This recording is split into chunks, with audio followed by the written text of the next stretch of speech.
A faint scream penetrates through the windows and walls of the tiny office.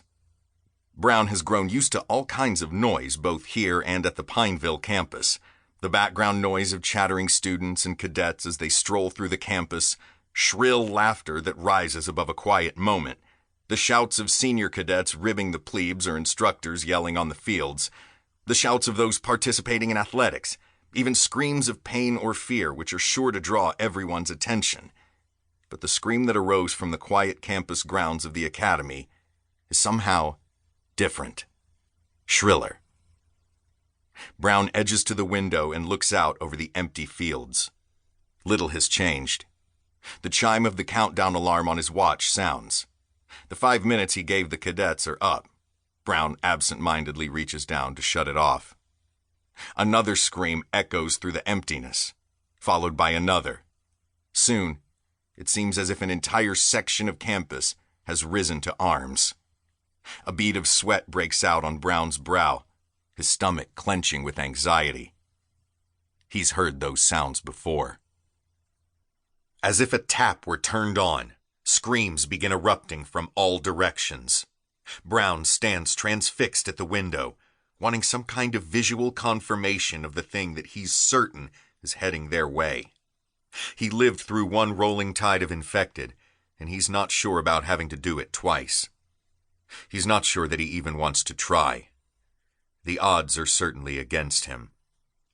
If Clark's right, and this is not just contained in one city, he thinks, leaving off the ramifications as he looks over to the two of them rising out of their chairs. He realizes that he's jumping to conclusions. Considering the topic of conversation, the shrieks, and his recent experience, he's not surprised that his mind immediately leaps to that deduction. He locks eyes with Clark, who is wide-eyed and trying to look out the window. "Do you still think that I'm wrong?" she asks. "Fuck me," Hayward comments in a whisper, looking out of the side window. Brown turns back toward the window. A massed group, most of them clad in a variety of uniforms, is running through an almost empty parking lot across the street. That's no group of joggers out for a morning run.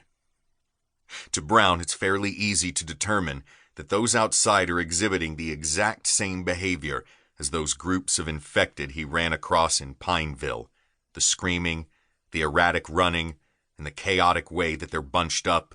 Thoughts crowd into his mind, erupting all at once, then clicking sequentially into place, like pieces of a puzzle forming a larger picture. Clark's conspiracy theory has turned out to be not as far-fetched as he thought. What he thought was the flu has turned into the same virus he witnessed back in Pineville.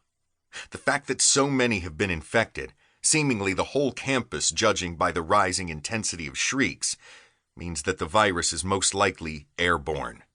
He doesn't know how long the pathogen can last in an airborne environment, but he's going to treat it like it's immortal. The mask surrounding his nose and mouth suddenly seems very flimsy. With the worldwide spread of the flu, he has a feeling that this is or will be larger than just his surroundings. Either that or he's incredibly unlucky. However, the fate of the world isn't a factor at the moment. What's important is that he's once again on a campus in the middle of infected people and has to work his way out to safety. However, if this is larger than the immediate campus, then the idea of safety may not mean just getting clear of the local population. There may not be such a place at all. To keep listening to this audiobook, I've left you a link in the description so you can do it, at no cost thanks to Audible's 30-day free trial.